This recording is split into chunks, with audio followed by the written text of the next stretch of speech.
Hey everyone, Richard Blissbrook here with yet another global influencer interview. And you're looking at this guy on the screen, and I'll bet most of you have no idea who he is because he's one of the best kept secrets in extraordinary accomplishments. This is Ron White, the author and producer of Black Belt Memory from Fort Worth, Texas. And he is a mnemonics memory expert. And he has done some things with memory that's absolutely going to blow your mind. And we're going to talk to Ron about his life story and his career story and how he came to be perhaps the foremost memory expert in the world. Ron White, welcome to Global Influencer. Hey, thank you. That's a great introduction. You're a great friend, so it's honored to be here. Thank you. I'm sure everybody's curious. I know you, so I know you're slightly twisted at the personal level. But Right. who is that? Who is that sitting next to you? This is my audio guy. See, he's got his headphones on here to make sure the sounds good. So if any audio problems, we can blame it on him. So if you want to, that's where you store your headphones. All right. Well, Ron, we'd like to dive right into Global Influencer and hear some stories. So what I want to start with is I want to start with the pinnacle of your career. So we're going to go back and put it in context. But I want to start with what I watched on Facebook. I've seen you do parts of it on Facebook Lives. I've seen videos of it. It's so mind-boggling. It's just hard to get my head around what you've done around memory. And what I want to focus on are a couple of things. A kind of your trademark project is the wall. And I want you to tell people what inspired you to do the wall. What is the wall? What does it entail in terms of memory? And then we're going to put it all in context. So will you tell people what the wall project is? Yeah, absolutely. So I'm a after September 11th, 9/11 happened. I was at my friend's house, and he's been one of my closest friends since I was 11 years old, and we were just talking, and he said, "Man, don't laugh at me, but tomorrow I'm going to join the Army." He had been talking to a recruiter. This was as a response to September 11th. I mean, this is Yep.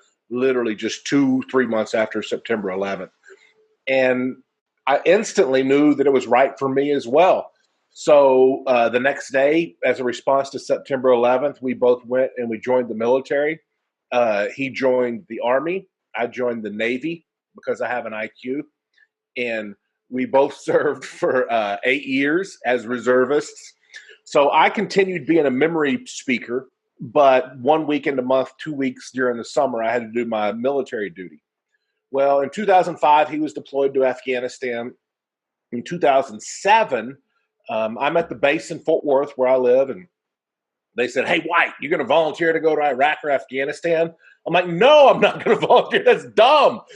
2 hours later, "White, are you going to volunteer to go to Iraq or Afghanistan?" I'm like, "No, that's the dumbest question." 2 hours later, my boss said, "White," I said, "Chief, I know what you're going to say. I can't go.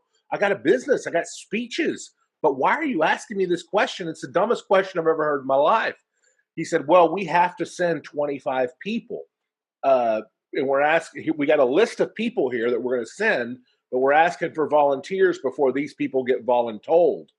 And I said, "Well, I don't want to go." He said, "You're not on the list. You don't have to go." Uh, but I looked at number one on the list. I saw his name. I was walking down the hall. Number one was walking towards me. And he said, "Are you going to go?" He had not gotten the news yet that he was number one on the list. And I didn't want to tell him. And I said, "Man, no, I'm not going to go. What about you?" He said, "I can't go. I just got married. We got a 2-month-old little baby." I said, "Ah, man, good luck to you." A couple days later, my cell phone rings. It was my same chief. And he asked me the question one last time. "White, we know you're a no. We know you don't want to go. But this is one last question. Do you, just a formality before I check you off the list.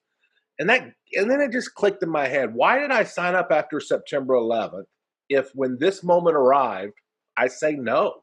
The entire point of me walking in that office that day is so when this moment arrived, I would go. So I said, yes, Chief, I will go. Replace my name on the list with somebody else's name. About 4 weeks later, I was training in Kuwait. And about 2 weeks after that, I was in Afghanistan. I did a deployment to Afghanistan in 2007. And now we get to what is the question of the wall. When I returned from Afghanistan to honor the men and women that died in Afghanistan, I memorized all 2,400 of them in the order of their death, rank, first name, last name, 7,500 words roughly, and I will write it out on a wall. It takes me about 10 hours to write it out from memory. Yeah, so I've seen you like you go to a blank wall and you start at the first soldier that passed away. So in order of their deaths, you write out their first name, their last name, and their rank. 2,400 names. Yeah, it took about 10 months to memorize it. The most difficult part of it, without question, was spelling. If you think about it, the name Jeffrey can be spelled Jeffrey, Jefferey, Goffrey, Jeffrie. That's just the name Jeffrey. So the hardest part was, without question, spelling. And the best way I can describe it is, imagine you're standing at the Vietnam Wall and somebody is creating the Vietnam Wall by writing it out, but they're doing it from memory. That's what I do for Afghanistan. Wow. The first time I ever saw you, Ron, I think was a DSA annual convention event. And I'm just guessing there were a couple of hundred executives in the room.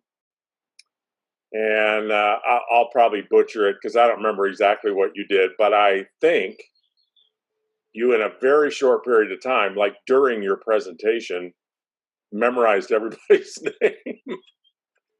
Is that kind of your bread and butter presentation? What is that one all about? Yeah, that's probably, I'm trying to think about it. I think it was 2008.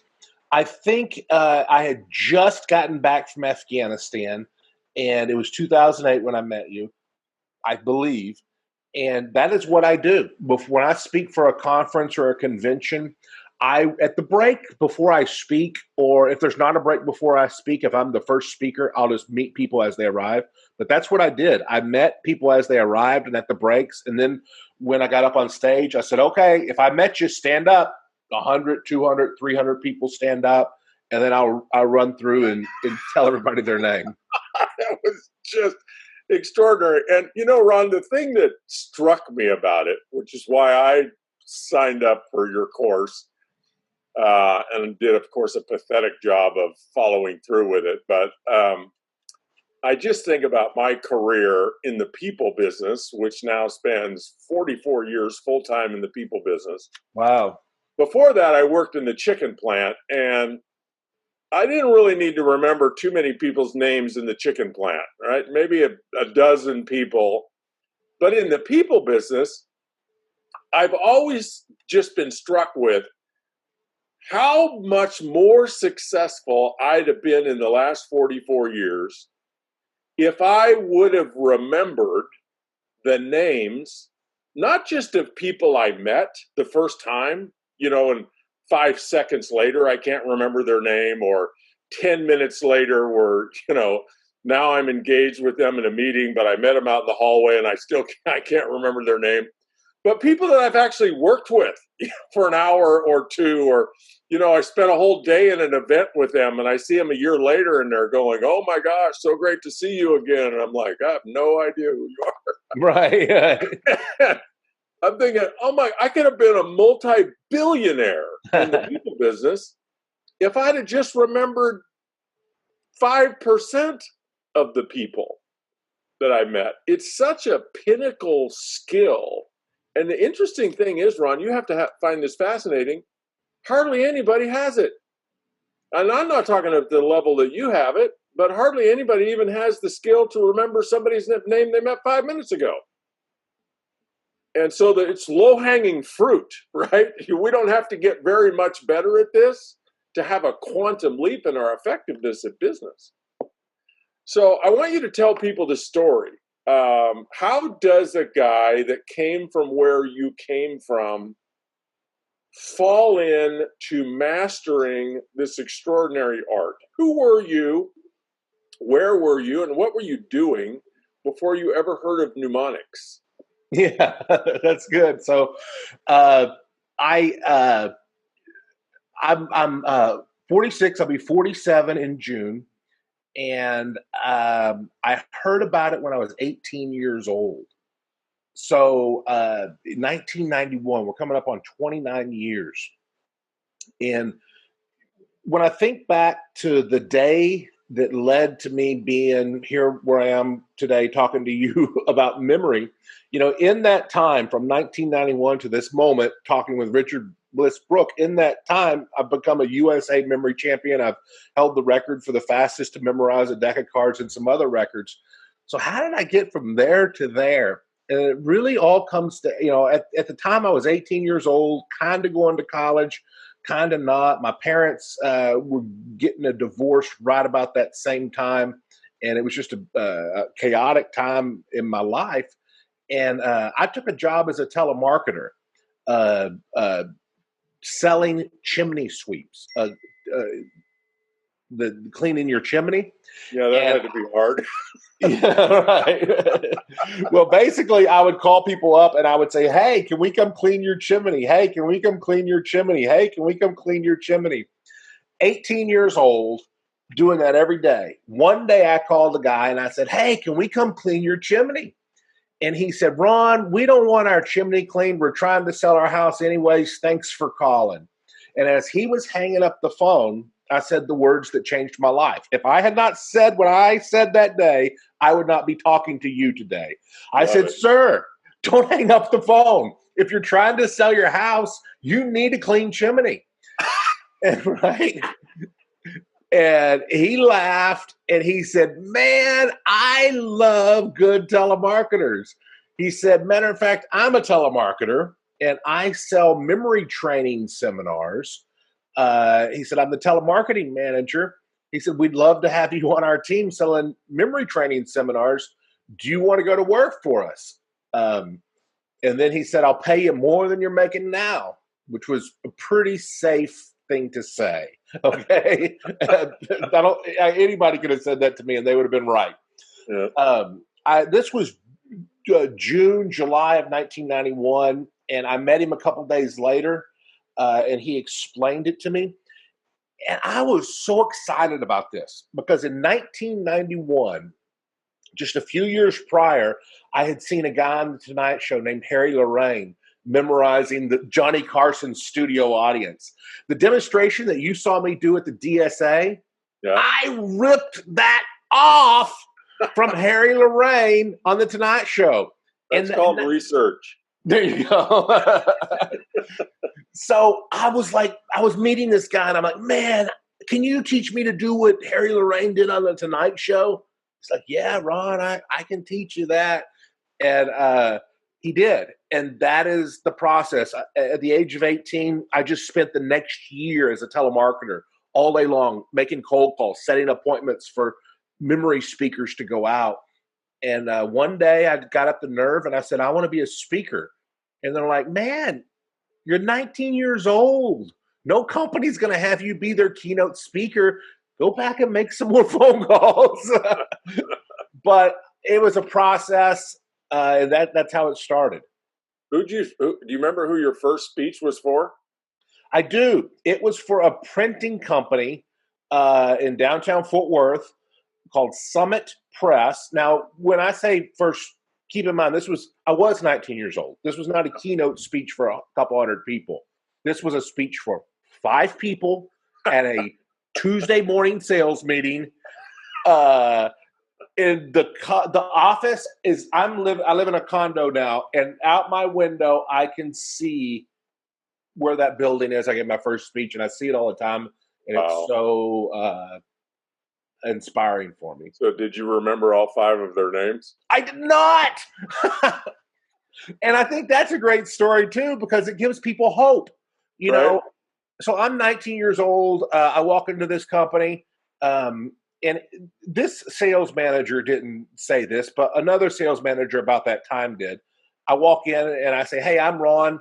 I'm with the Memory Institute. I'm here for the meeting." And then the manager said, "Oh, okay, Ron. Well, whenever the speaker gets here, let me know. We'll all go in together." And I'm like, "No, I'm the speaker."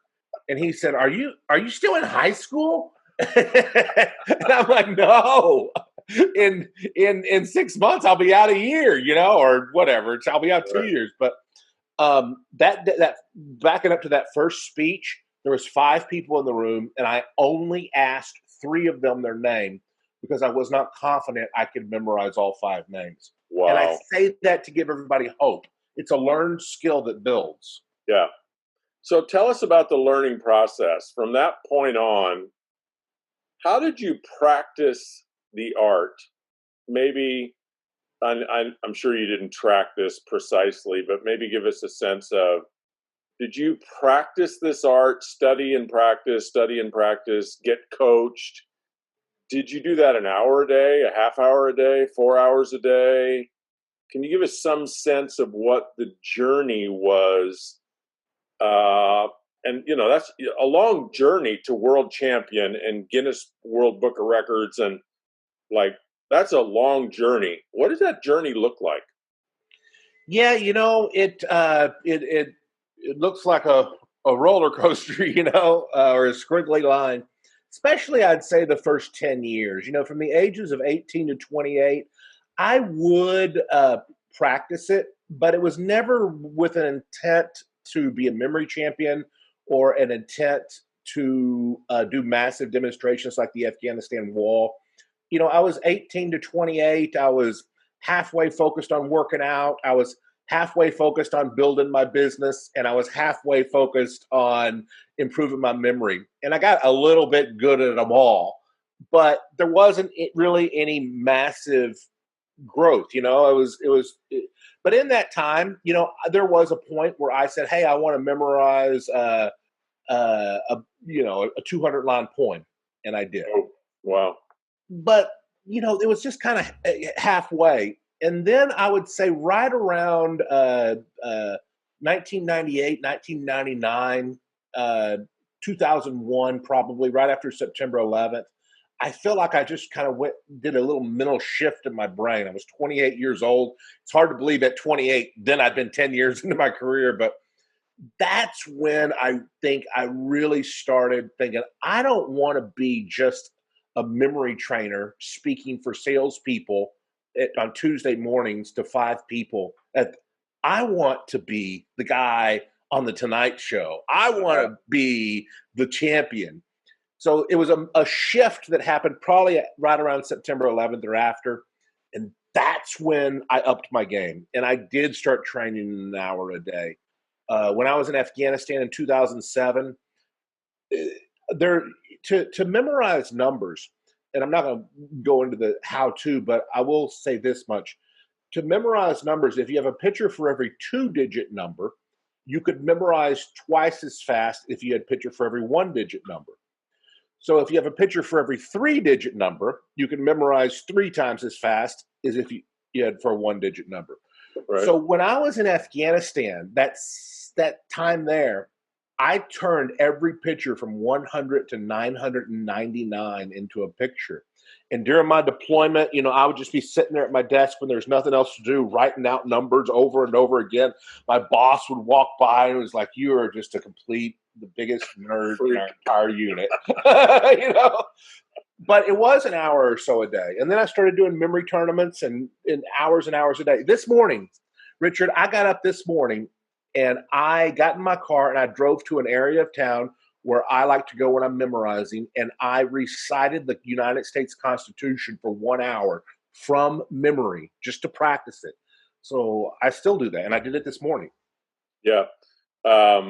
So I want to get to your current projects in the Constitution, but 2 other key questions.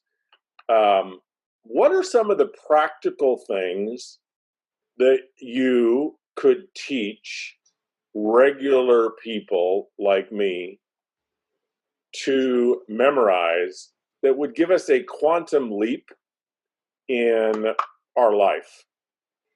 Well, I think the first one, is one you touched on, names and faces. If you think about it, if this time next in 12 months, 12 months from today, if you knew 100 people that you did not know today, and if you saw them in the street, you could say their name, a little bit, and a fact about them, 100 people, that would be a quantum leap in the amount of people that you know.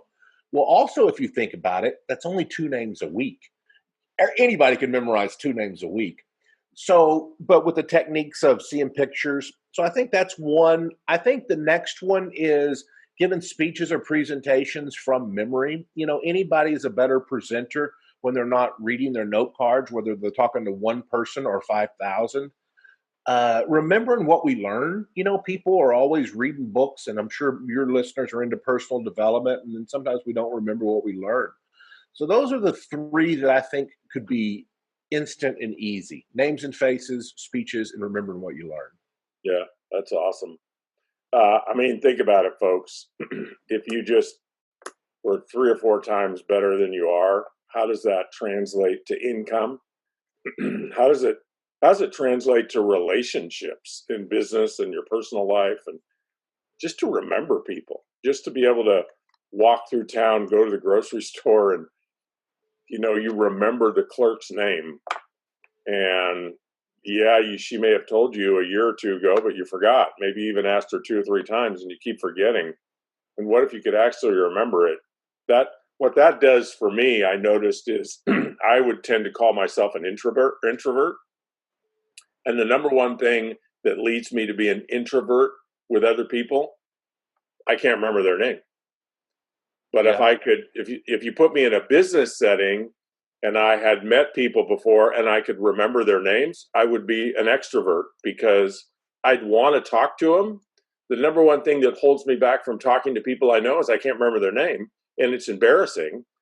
And when you have I tend to have a high profile like you do. So, right, you go to an event, everybody knows who you are, and they don't forget who you are. They met you 3 or 4 or 5, 10 years ago. They don't tend to forget the speaker or whoever put on the event, right, or the coach.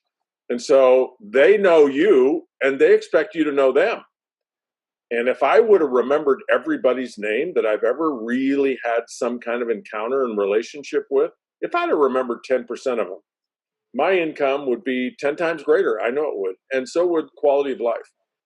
So really practical things, speeches, presentations, anything you've learned. So one of the things I want to get present, Ron, in this, the wall is your greatest accomplishment. What are 4 or 5 other, you mentioned just briefly some of the records you have, but what are 4 or 5 other extraordinary feats, pinnacles of your career that we can lay on people to kind of blow their mind that you've done? Like what is the fastest to record that you have? Well, I held the record for the fastest to memorize a deck of cards in the United States. So they shuffled up a deck of cards. And I'm not going to be able to memorize it virtually if that's what you're doing. No. Oh, look at that! I love that. I got a deck. Did you get that in Vegas? I got it mail order, but I do a training with it. I'm not asking you to do this because that would not be fair because you're not mentally prepped. But I just want to give people a sense of, tell us what memorizing the deck of cards means. So a shuffled up deck. Yeah. How do you memorize the deck? What's the process? What is the demonstration?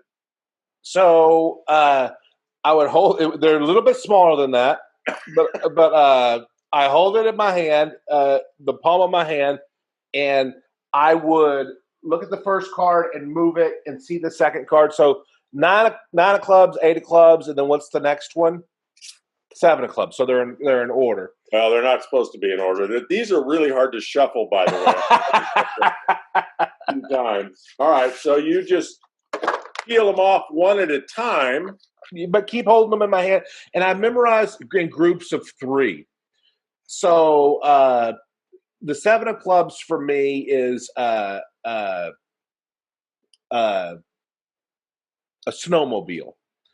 The 8 of spades for me is Steve Forbes.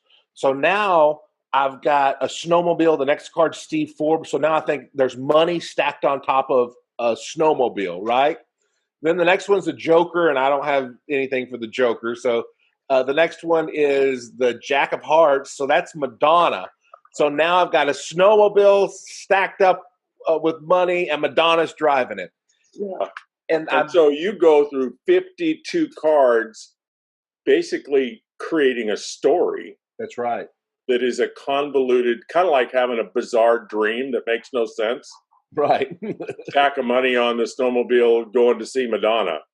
Yeah. And so how long did it take you to memorize a randomly shuffled deck of 52 cards? Well, so what they do is they say go, you pick up the cards and you look through it and you set it down. The amount of time that you look at the cards is your score. So it took me 1 minute and 27 seconds to memorize the order of all 52 cards. Then they give you 5 minutes in a second deck, and you have 5 minutes to reassemble the second deck to match the order of the first deck. And then they flip them over and see if you were right, and I was right. So minute and 27 seconds, that record stood for about 2 years. Record's been broken several times since then. You know, it's been 11 years. But and then I held another record by memorizing 167 consecutive digits in 5 minutes. They give you a sheet of paper. I just looked at them. They took the paper away, and I wrote them back out. And then, you know, I'll say 2 more, but then I'll say probably one you wouldn't expect. How to memorize a deck of cards. My card record, my number memory record, the Afghanistan memory wall. I memorized the United States Constitution, and I wrote it on the wall, 4,500 words. So those are some of the pinnacle feats that I would think blow people away and that I'm proud of. But what I'm equally as proud of, and I don't say this to sound corny in any way at all, is I think about the 6-year-old girl and the 8-year-old boy and the 9 and 10-year-old kids that I taught to memorize the presidents of the United States, all at separate times. You know, I'm friends with all their parents, so at 4 different times. And I taught these kids how to memorize the presidents. And then the 6-year-old little girl, after I spend 90 minutes with her, says the presidents of the United States forwards and backwards. I've seen a video of that. That is really moving. And I think it's equally as astounding, and I'm equally as proud of it. Yeah, yeah. And there was 2 or 3 little kids. And what an extraordinary skill to teach little kids. I mean, for going through the rest of their education and then going through life. And of course, I don't know, you would know, but isn't it easier to teach a 5-year-old than it is to teach me? You know, it is for many reasons, but one of the biggest reasons, and let's take you out of the equation, let's say adults. Because a lot of adults, they're like, kids are like, how do I memorize? And you say, this is how you memorize. And they're like, okay, I'll do it.